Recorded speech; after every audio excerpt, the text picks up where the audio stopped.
Hi guys, ಇವತ್ತು ನಾನು mummy ಚಿಕ್ಕಪೇಟೆಗೆ ಹೋಗಿದ್ವಿ. ಸ್ವಲ್ಪ ವರಮಹಾಲಕ್ಷ್ಮಿ ಶಾಪಿಂಗ್ ಉಳಿದಿತ್ತು, ಇನ್ನು ಸ್ವಲ್ಪ ಮುಗಿಸ್ಕೊಂಬಿಡೋಣ ಅಂತ. ಫಸ್ಟು ನಾವು ನೋಡಿದ್ವಿ ಮಳೆ ಬರುತ್ತಾ ಇಲ್ವಾ ಅಂತ ಎಲ್ಲ ಚೆಕ್ ಮಾಡಿ, ಚಾಟ್ ಜಿ ಪಿ ಟಿಲಿ ಚೆಕ್ ಮಾಡಿ ವೆದರ್ ಪರವಾಗಿಲ್ಲ ಹೋಗ್ಬೋದು ಅಂತ ಬಂತು. ಆಮೇಲೆ ಹೋದ್ವಿ. ಫಸ್ಟು ನಾವೇನು ಪ್ಲ್ಯಾನ್ ಏನು ಮಾಡಿರಲಿಲ್ಲ, ಅದೇ ತೊಗೋಬೇಕು ಇದೇ ತೊಗೋಬೇಕು ಅಂತ.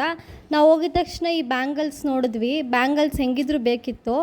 ಸೊ ಈ ಬ್ಯಾಂಗಲ್ಸ್ನ ನಾವು ತೊಗೊಂಡ್ವಿ. 180 ರುಪೀಸ್ ಆಯಿತು. ಮಲ್ಟಿ ಕಲರ್ಸಲ್ಲಿ ತೊಗೊಂಡ್ವಿ. ಕೊಡುವಾಗ ಚೆನ್ನಾಗಿರುತ್ತೆ ಮತ್ತು ನಮಗೂ ಕನ್ಫ್ಯೂಷನ್ ಇರಲ್ಲ ಅಂತ.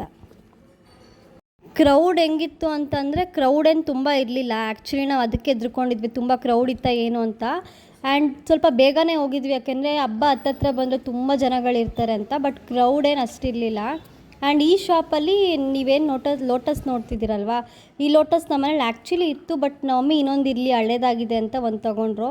ಆ್ಯಂಡ್ ಸಡನ್ನಾಗಿ ಹಾಗೇ ಈ ಸಲ ರಿಟರ್ನ್ ಗಿಫ್ಟ್ ಕೊಡೋಣ ಅಂತ ನಮ್ಮ ಮಮ್ಮಿ ಚಾಯ್ಸ್ ಮಾಡಿ, ಆ್ಯಕ್ಚುಲಿ ನಾವು ಯಾವತ್ತೂ ಕೊಟ್ಟಿರಲಿಲ್ಲ, ಇದೆ ಫಸ್ಟ್ ಇಯರು ನಮ್ಮದು ನ್ಯೂ ಎಡಿಷನು. ಸೊ ಈ ರಿಟರ್ನ್ ಗಿಫ್ಟನ್ನ ನಾವು ತೊಗೊಂಡ್ವಿ. ಸೊ ಈಗ ನೆಕ್ಸ್ಟು ನಾವು ಸೋಫಾ ಕವರ್ ತೊಗೋಬೇಕಿತ್ತು. ಆ್ಯಕ್ಚುಲಿ ಮೇಯ್ನ್ ಅದೇ ಇತ್ತು. ಆ್ಯಂಡ್ ನಾವು 2-3 ಕಡೆ ಅಂಗಡೀಲಿ ನೋಡಿ ನಮಗೆ ಎಲ್ಲಿ ಸೂಟ್ ಆಗುತ್ತೆ ಮತ್ತು ಬಾರ್ಗೇನ್ ಮಾಡಿದ್ವಿ.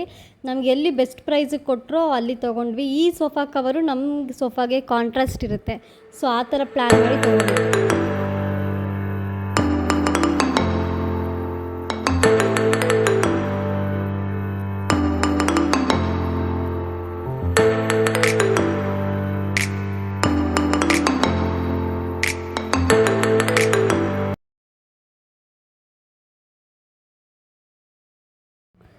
ಆ್ಯಂಡ್ ನಮ್ಮ ಮಮ್ಮಿಗೆ ಜ್ಯುವೆಲ್ರೀಸ್ ಬೇಕಿತ್ತು. ಇದು ಯಾವಾಗಲೂ ನಾವು ಇದೇ ಶಾಪಲ್ಲೇ ತೊಗೊಳ್ಳೋದು ತುಂಬ ವರ್ಷದಿಂದ.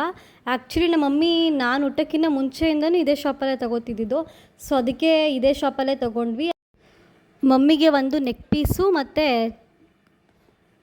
ನನಗೆ ನೋಸ್ ಪಿನ್ಸ್ ಬೇಕಿತ್ತು. ಸೊ ನೋಸ್ ಪಿನ್ಸ್ ತೊಗೊಂಡ್ವಿ. ಇಲ್ಲಿಗೆ ನಮ್ಮ ಶಾಪಿಂಗ್ ಮುಗಿಸಿ ಸ್ವಲ್ಪ ಫ್ರೂಟ್ಸ್ ಮತ್ತು ವೆಜಿಟೇಬಲ್ಸ್ನ ಮನೆಗೆ ತೊಗೊಂಡು ಹೋದ್ವಿ. ನಿಮ್ಗೇನಾದ್ರು ಈ ವಿಡಿಯೋ ಇಷ್ಟ ಆಗಿದ್ರೆ please like, share and subscribe ಮಾಡಿ. Thank you for watching. Bye.